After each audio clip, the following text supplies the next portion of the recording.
The guest is Dr. DSchlundt from Vanderbilt University, and the topic is childhood obesity.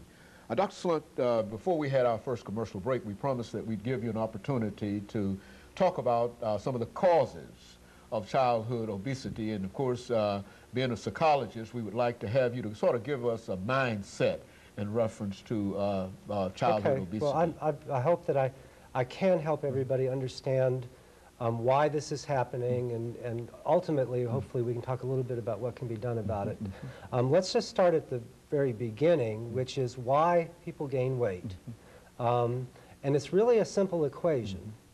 Energy in, which is the food that you eat, energy out is the calories that you burn through physical activity, and whenever those are out of balance, you can gain weight or lose weight. So to the extent that millions of children are becoming overweight, it's clear that either they're eating too much or not getting enough exercise or both.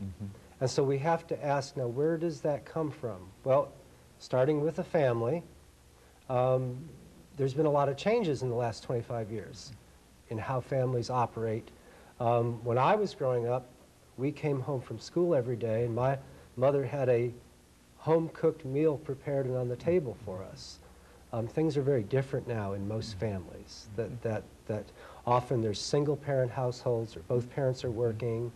A lot of the home-cooked meals are being replaced by convenience foods and fast foods. So children are beginning their lives with a very different pattern with regard to eating.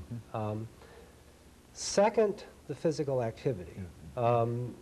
In some neighborhoods, it's too scary to let your children go out and play. There are also all of these very interesting things for children to do at home. There's the internet, computer games, and then the big one, TV.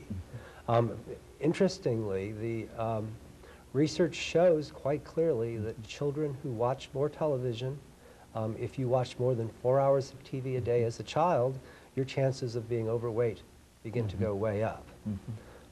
So there's eating habits that are learned at the home. There's some of those conditions. And then let's move outside the home to the community a little bit. In earlier times in this country, when we wanted to go places, we lived in small, livable neighborhoods, and we could walk to the store, we might walk to school. Our whole culture and society has been transformed so that everywhere we go and everything we do, we rely on the automobile.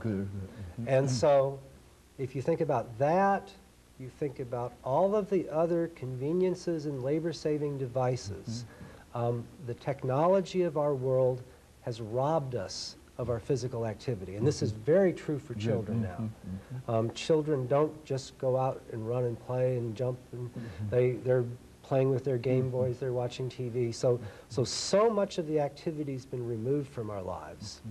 Then let's think about what's really happening with food. And it's not just that mothers don't have time to cook. Don't want to blame it on the mothers.